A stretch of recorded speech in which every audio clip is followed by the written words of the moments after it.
there, Shaz. Hi. Could you just sort of for people who might be watching this who might not sort of be familiar with you, could you just kind of introduce yourself and, sort of let us know who you are? Yeah, of course. Kit, thanks for having me, first of all. So I'm Shaz Ahmed. I'm a mortgage broker. I work mainly with property investors, so it's a lot of bridging, development, HMOs, service accommodation, that kind of funding. And yeah, I've recently set up my own brokerage. Awesome. So, I guess the first kind of question that I would ask you is, really, what was the main sort of factor for you in kind of branching off and deciding to kind of, go it alone?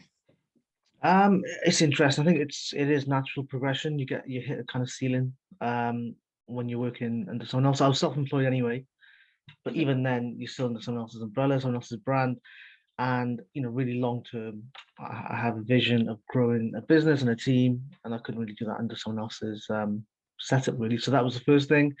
And the main thing, yeah, obviously, I've been working with investors now long enough, and I can see kind of where people can maybe make things more efficient or optimize processes on our side as a broker to make things work just better. So hopefully, I can implement those as well. Awesome. Okay, so you're saying, things that you've seen that could be more efficient in sort of your time kind of working in the space, and things you make things you would like to sort of do better under sort of your own fully under sort of your own brokerage, your own title. Can you elaborate a little bit more on that, the sort of things, the kind of problems you've seen in your time in the space, and how you want to kind of do things differently and do them better? Yeah, sure. So a lot of it is tech based. Kind of using tech to give a lot more transparency as to where things are in the process. Because often you get people chasing just because they've not been told how long it's going to take, and that's maybe because the lender hasn't put on their website how long their review times are. So it's kind of making things a lot more transparent and fluid. Also, yeah, although a lot of the main business that I do is non-regulated, there's still a fair few forms and things like to fill in, and no one likes forms, but it's a necessary thing that they have to do. So it's kind of making that process easier and slicker. And also, when you are sort of a landlord, you're not going to have one property, you're going to have four, five, six, seven, eight, and you keep growing that. I found that repeat business isn't as easy as it should be. So you come back again in 6 months for another application, and it's a case of, have you got all my details? This has changed. This has changed. There needs to be a slicker way of kind of just updating that and being good to go. So you kind of want to so kind of almost eliminating all that kind of sort of wasted time in kind of reiterating things that already know, certain things that could be automated and Yeah, things listen, like I'm that. I'm I'm I'm full of cheesy catch lines, so the one I'm using is friction-free finance. That's what we That's call a it. good that's a good line. I have to say that's a good line. Anything that's got alliteration in, I am here for. Winning, yeah. 100%. Um, I guess that's particularly important with when you're sort of working in the bridging space, where things, speed is so much of the essence a lot of the time with this sort of thing. So I guess that's probably where a lot of your effort at kind of speeding up the process kind of would be kind of shooting towards. Yeah, it's interesting with bridging because there's a lot of bridging lenders and a lot of them have the same funding lines, and then you ask them what their kind of USP is, and they always say to it, we're very quick. And to me, and obviously I've got quite a few broker friends saying that with bridging, speed should be a given. There should be other USPs apart from that. So yeah, with bridging, speed shouldn't even be a question. The whole point is it should be quick enough. Okay. Fair enough. So looking at things going forward. You said, did you mention just a second ago about sort of building sort of a team, that you're hoping to kind of build a team going forward? At the moment, is it purely you, or have you got sort of a couple of people that you're sort of working with right now? And what are your sort of hopes for kind of, expanding kind of Elan as sort of, am I pronouncing that right, by the way? Is that Elan? Elan? Yes, say it however you want to say it. It's not that deep. It's fine. Well, no. Like, you got to make sure you're getting, we got Yeah. to, No, you said it accuracy right. You is a said it big right. part of what we do, both, as, both as journalists on my end, and Yeah. working in finance on your end, you know, accuracy is important. So Elan, yeah. Yeah, absolutely. So in terms of the teams, yeah, so I've got my case manager Jo, who started with myself, and she's office based, and then there's Kiri who works remotely. So I've got two admin staff, but the main aim, I think, next 6 to 9 months, or even sooner if I can, is get another kind of broker on board. Just there's enough business to go around, even if they're not generating it. So whether they're employed or self-employed, I think I definitely need someone to process business right now. Okay. So I mean, sort of short, medium, long term. Sort of short, kind of you're talking about just kind of, you know, trying to get another kind of Yeah. broker on board. Sort of what are you thinking kind of maybe over the next kind of couple of years? Where's, you know, what sort of the real kind of ambitions for what you're sort of after in sort of a broader sense? Yeah, so look, a lot of how I've kind of built my own business right now has been over the last 3 years doing a lot of networking, a lot of traveling, a lot of meeting people. Now I enjoy it, I enjoy meeting people, but it's not. I can't do that forever. A lot of traveling, and it's hard work. So I want to get people on board who kind of understand that that's how you get business. That is a way of generating business is through meeting people. You can buy leads, you can do the whole SEO stuff, but it's good, and that's something I look at. But actually, I don't think you can get better than seeing someone face to face and building that relationship there. So, yeah, networking around and having people who understand the benefits of that. Because when I first started, I didn't get it. I was like, why are we just traveling and meeting people? What's the point? But now I understand it. I see how important it is. So that, yeah, getting brokers who get that. Um, and then also just building up the network of events that I can speak at. So I want to free up more time for myself to, I guess, be top of the kind of the chain, as it were, to bring more business in. Mm-hmm. Yeah, those are the kind of things in the medium term.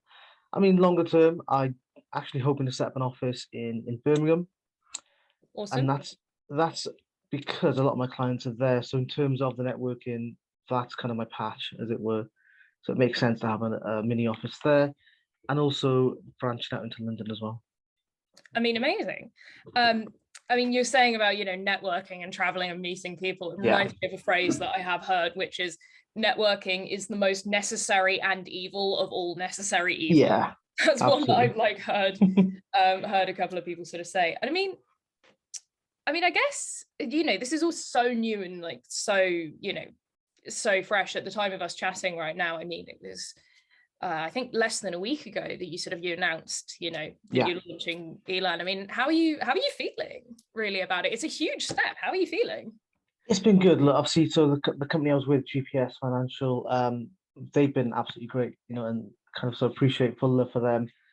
And I think I made sure that, we left on good terms. So I've seen, again, I've been at companies where brokers who eventually leave, before they leave, 3 months before their business levels, take a dive. You don't realize that till after they left. But I didn't do any of that. And it's like, there's no need. So, Yeah. so yeah, left on good terms, which is really important for me because I want to keep, not burn any bridges. Apart from that, it's been good getting set up, in the new office is amazing.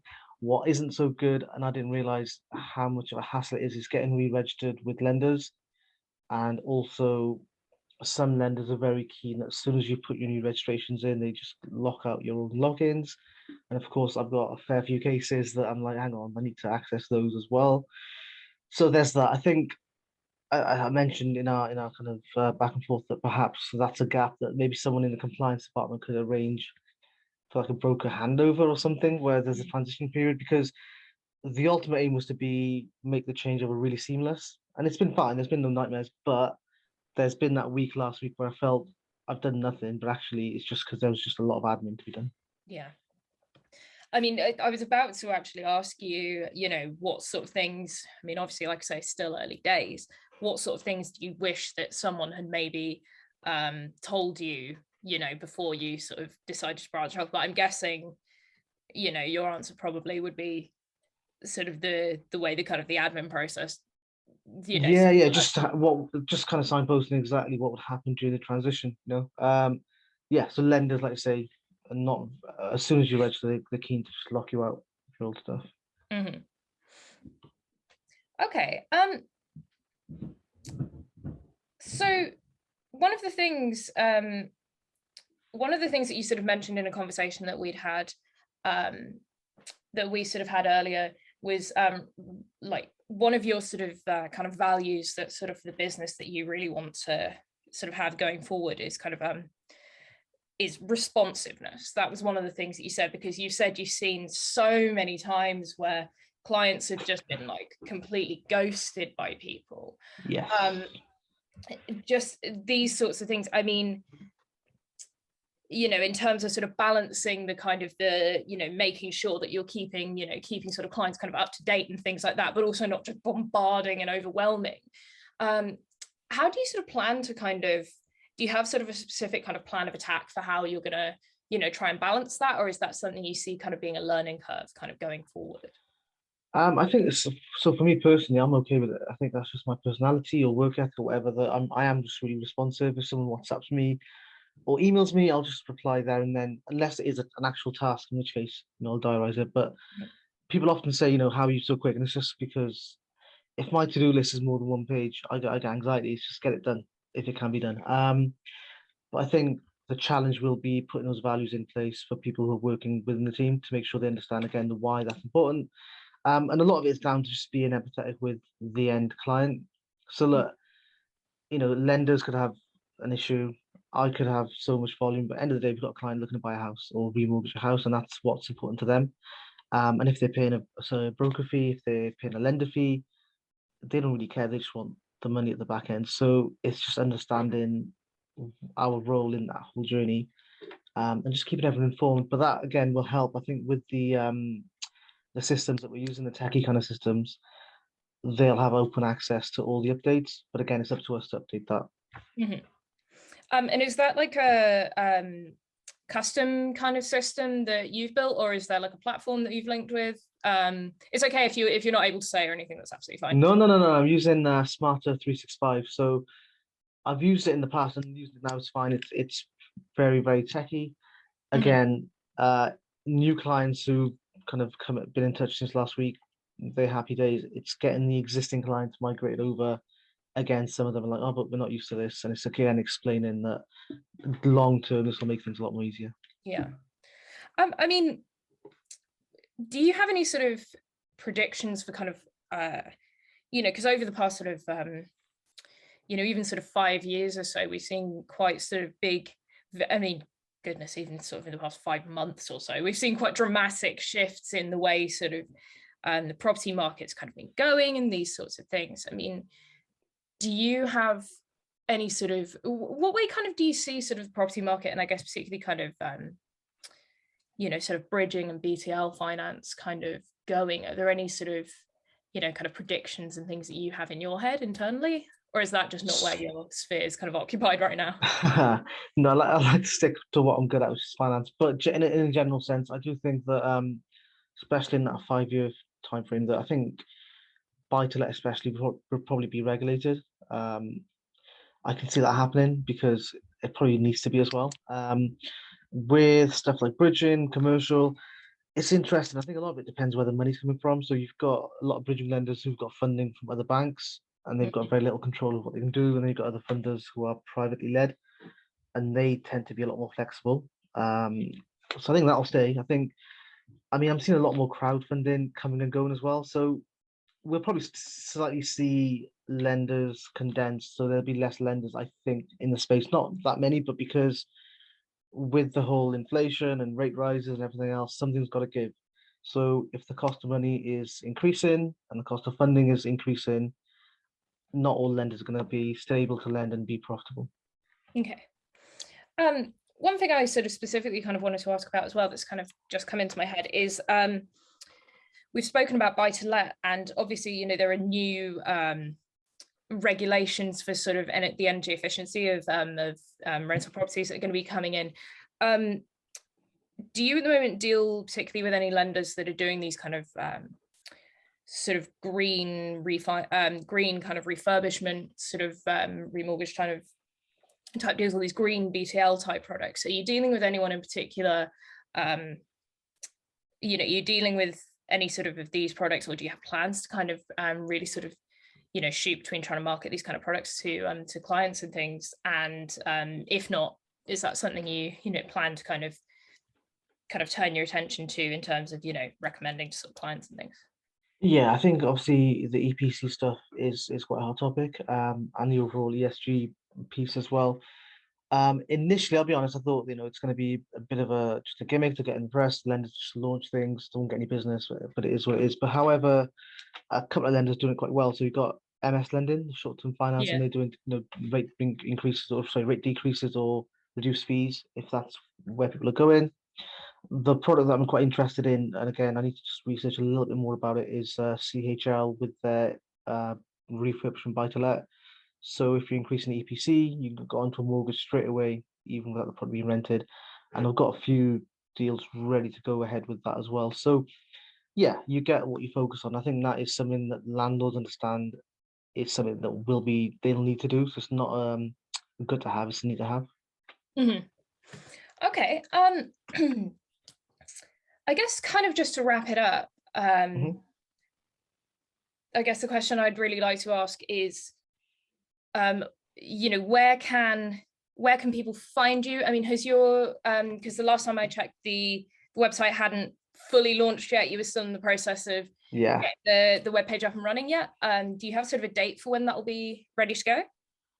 So, I mean, the website is aiming for the end of this month. Okay. You know what it is? End of August. Yeah. Yeah, I like to be involved, and I think that annoys my web developer. But I just want to make sure everything that needs to be there is there, but also not too much information. I did a post on LinkedIn many months ago where I was like, here are the other broker websites I think are good, and I like something that's visual but not so detailed. And like I say, there's a Mhm, lot of these SEO heavy websites that I'm just not a big fan of. I'll be honest. mhm. Okay. But in the meantime, where can sort of people find Elan and sort of find you kind of on the Yeah, sort of on online and things? absolutely cool. So, I mean, I'm on LinkedIn. Shazad Ahmed and Elan is also on LinkedIn. Um, but where's Shaz on Instagram? So my Instagram handle is where's Shaz, and that came about because of networking. Interestingly, because I was at a certain point at every single event, so it became a thing. Yeah, Yeah, amazing. I'll be honest, I had noticed that was like one of your like Twitter or like Instagram or something yeah, handles. I was kind of curious as to where that had come from, so I appreciate you expanding on that one. Thank you so much for your time, and I really no appreciate problem. it. And yeah, I wish you all the best and for Elan, and I hope you do really really well. And I hope that yeah, you're able to put a really good service out there for people. I'm really sure you will. Awesome. Cheers. Thanks, man.